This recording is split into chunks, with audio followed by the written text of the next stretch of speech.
Thank you. I want also to thank the organization of giving me the honor to speak before you, and I thank you for being here.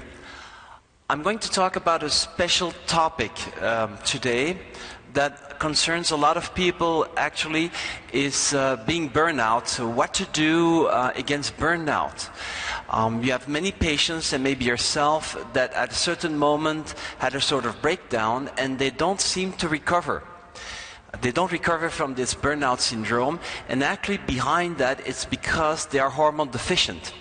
And it's always not so easy. Even if you detect the hormone deficiencies, they seem to be intolerant to the intake of the hormones they desperately need to get back their energy, their health, and eventually even life expectancy.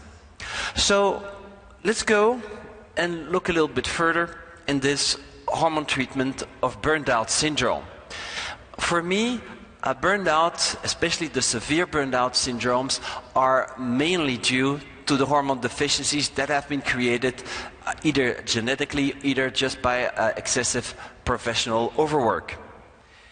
And so what are the causes? There is usually a prolonged stress or an acute stress, a severe trauma that has led to a sort of overproduction of hormones, but also to an overconsumption of hormones.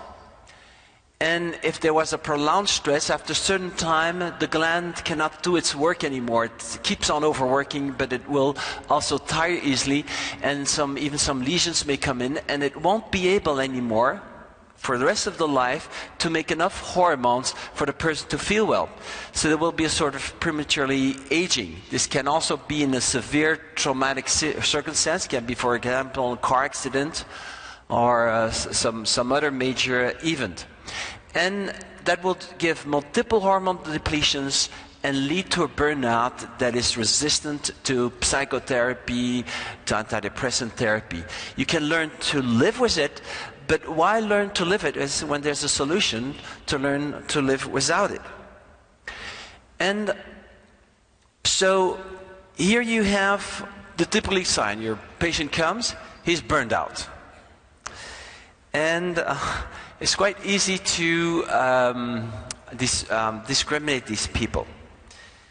And there's a lot of books around, but they don't seem really to give another solution than improving your lifestyle, take professional work that is less demanding, etc.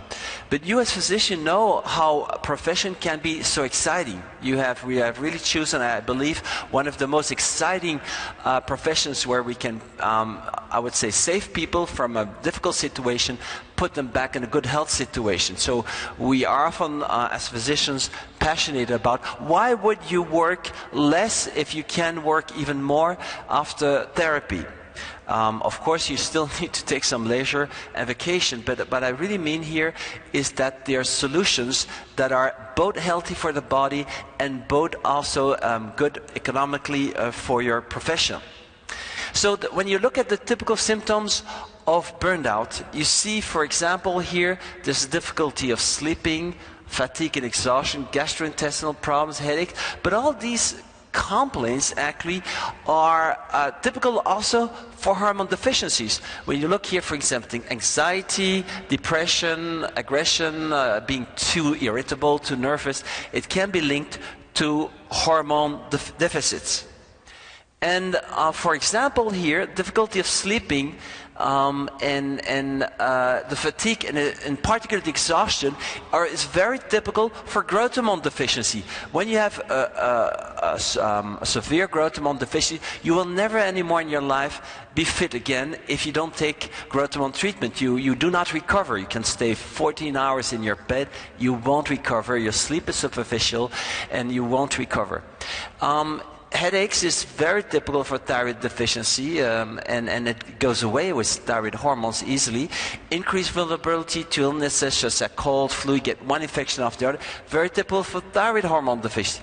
The anxiety that they have, the fear that something is going to happen, although the situation may be not particularly stressful, well, that's typical for growth hormone deficiency. And when you look here at the guilt that they may feel in irritability, feelings of guilt and irritability is very typical of cortisol deficiency. the hormone deficiency that gives the most irritability is cortisol deficiency. Now, also the sense of helplessness.